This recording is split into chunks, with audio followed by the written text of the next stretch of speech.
Randy McKee here of Soccer 605. I'm here with Coach Greg Anderson, coach of the defending State A girls champs, West Central. Thanks, Coach, for being with us today. Thanks for coming out. I appreciate it. Looks like you got a big bunch of girls back here, and it seems like the last time I talked to you was right after you won that championship up there at State last year. Yeah, it was. We still have good memories of that, and the number of girls that we've got coming out each year just seems to be increasing a few each year. So, we're looking forward to continuing to build the program. Most towns the size of Hartford usually are struggling and scraping and scratching to get a team full of girls, but it looks like and sounds like you have a lot of girls to spare here.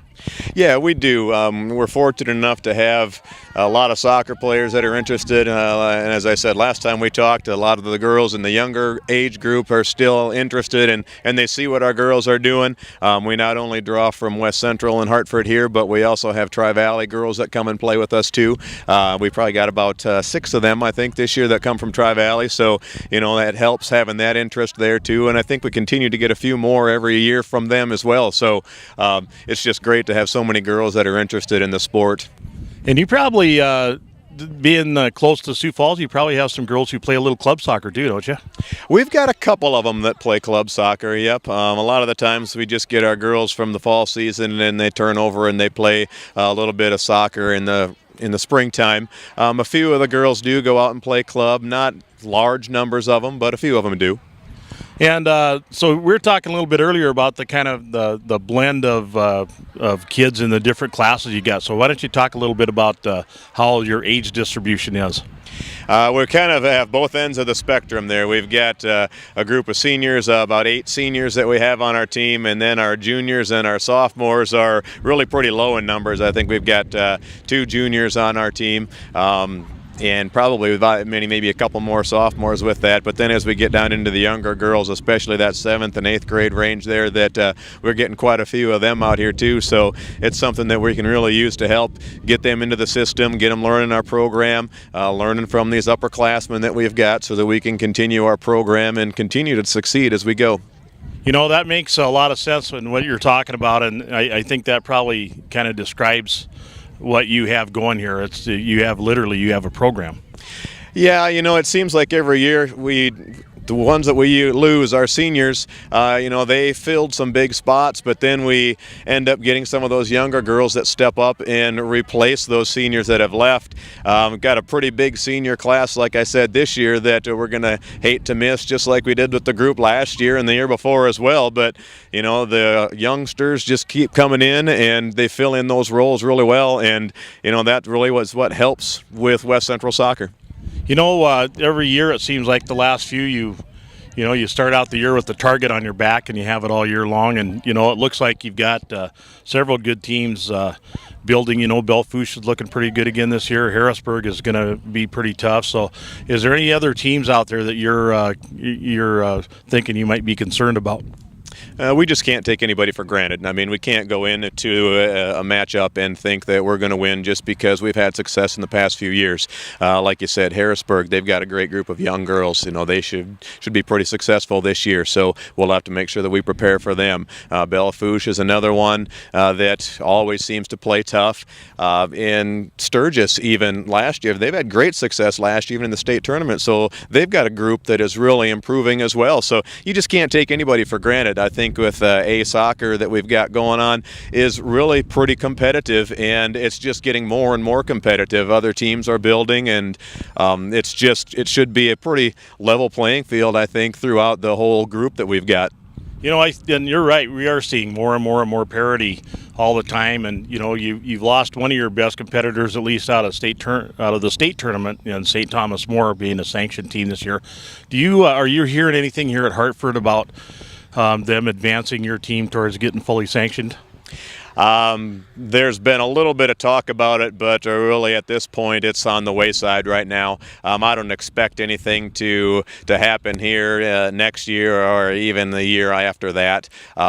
We just need to get a better support system around, get more community members involved in it, and we're working, the city of Hartford is completing or working on a sports complex in town as well that's going to include both soccer and softball fields. So hopefully once we get those going, we can can work toward maybe an association in the town so that we can work towards getting the sport sanctioned for us and getting it into the school system. Well, we're hearing all over the state, some schools are just saying absolutely not, it'll never happen. Others are, saying, well, maybe we'll try to get in this 5-year window. At least, there's a 5-year window to work with to see if some of these schools will get on. Right, and that's always difficult to make a decision. If it was, you need to know now, or either you're in or you're out. That really puts a lot of pressure on the school systems too. And with that 5-year window, that makes it a little bit easier for them. Gives them some time to rearrange things, look over things, and really investigate how much sanctioning that soccer team would really cost the district. So it gives them that time to research it and see what they've got to do to hopefully incorporate it in. Well, there's a lot of work to it, and right now just not a good time, I don't think, budget-wise, in almost every school to bring on a new sport. Well, with some of these seniors coming back, I'm sure you have plenty of players who you're really going to be depending on to kind of anchor the team down, and maybe you could talk about a few of those girls. We've got a pretty good core group. We've got some of them that are here that made the all-state selections last year, and I could have had more than just the few that had actually been named to the all-state teams that, in my opinion, were all-state players. They just didn't get that public recognition of it. But we've got Liz Renner returning at keeper for us. Afton Johnson was one that didn't make the all-star list, but she's done a great job at a defensive sweeper position for us. We've got Hunter Matthew, Alyssa Helvig on our offensive end, just to name a few of those, and even a couple of the girls that we had last year with Maddie Skinner and Krista Jacobson. They were both new to our defensive line last year, and they'll be returning again for their second year in some of those positions. And we've got a pretty good balance of those senior girls, and they're ready to come out and play, and they've got that experience to help out a lot of those younger girls that we have too. So that's really what we're looking for, is leadership for those seniors. Well, over the years, we see these players' names come and go, but there's one name that stays the same, and that's Coach Greg Anderson. So, I'm sure the girls are so happy to have you coming back year after year to guide them through the process.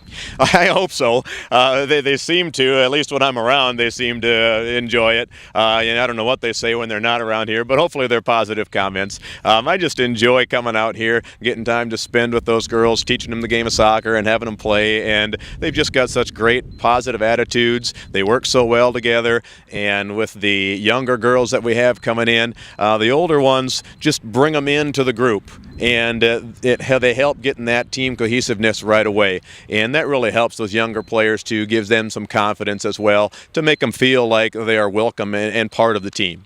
Well, you start your season a little bit later than a lot of teams on the 24th this year. Who do you open up with and where? We have Sturgis. We play in Sioux Falls on the 24th, and then we've got a matchup versus Huron on the 25th. That is in Sioux Falls as well. Well, you might as well start with some competition to see where you are in the food chain, huh? Yeah, exactly. Nothing wrong with playing somebody tough right away. So we're looking forward to that matchup. I know they've improved, and hopefully we've improved as well. So. Well, and we at Soccer 605 are trying to improve. We're working harder to get more A visibility this year, and of course we got the new app and the new website and everything. So we hope that your players will go in there and watch their coach get interviewed and skewered here in public. Yeah, we really appreciate what you're doing at Soccer 605. We're getting the word out to our parents too, so they can go and check things out on there, and hopefully that spreads through even to some of the younger girls. They can go and see what West Central's doing and what some of the other teams are doing throughout the soccer season as well. So we appreciate what you're working on as well. Well, thanks very much, Coach Anderson, for spending a little time with us today, and best of luck. We'll be there the 24th watching your game. Sounds good. We appreciate it.